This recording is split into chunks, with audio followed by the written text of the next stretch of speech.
2008 m. rugsėjo 3 dieną nutarimu 0882 Lietuvos vyriausybė paskelbė apie naują žemės nuomos kainų apskaičiavimo tvarką.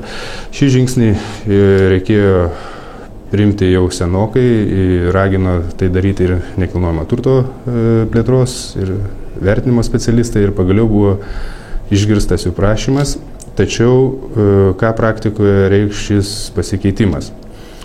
Pirmiausia, reiktų pasakyti, kad šiaip ar taip toks vyriausybės sprendimas buvo tik laiko klausimas ir svarstymo ar teisingas ar ne apskritai neturėtų būti. Senoji žemės nuomos kainų skaičiavimo tvarka paprasčiausiai neatspindėjo šalies ekonominės realybės pastaraisiais metais.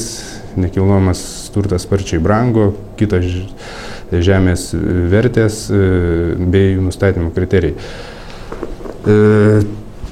Tad skaičiuoti mokesčius taip pat kaip ir anksčiau netikslinga, o dažnu atveju ir visiškai netikslu. Žemės nuomos kainos skaičiavimo metodika iki šiol rėmėsi nominaliomis indeksuotomis vertėmis, grindžiamomis žemės derlingumo kriterijumi.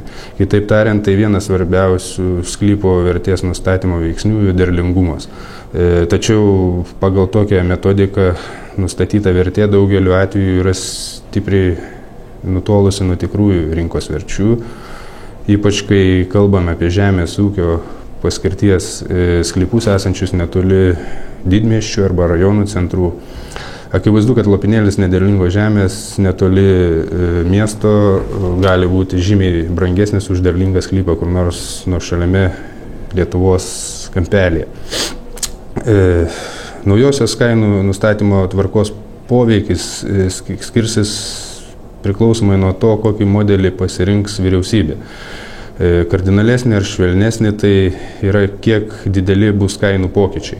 Tačiau keletą teigiamų postūmių nekilnojamo turto rinkoje iš esmės galima prognozuoti bet kuriuo atveju. Pirma, miestų centre padidėjusi žemės vertė paskatins pramonės iškėlimą iš šių zonų į pigesnės užmiesčio teritorijas. Tai atlaisvins naujų žemės plotus miestų centruose ir juos leis išnaudoti tinkamiau. Pavyzdžiui, vietoj nepuošiančių miesto pramoninių pastatų, tai gali atsirasti komerciniai, gyvenamieji, multifunkciniai centrai. Tuo pačiu palengvės miestų teritorijų planavimas, urbanizavimas bei leis darnesnę ir vieningą miestų plėtrą.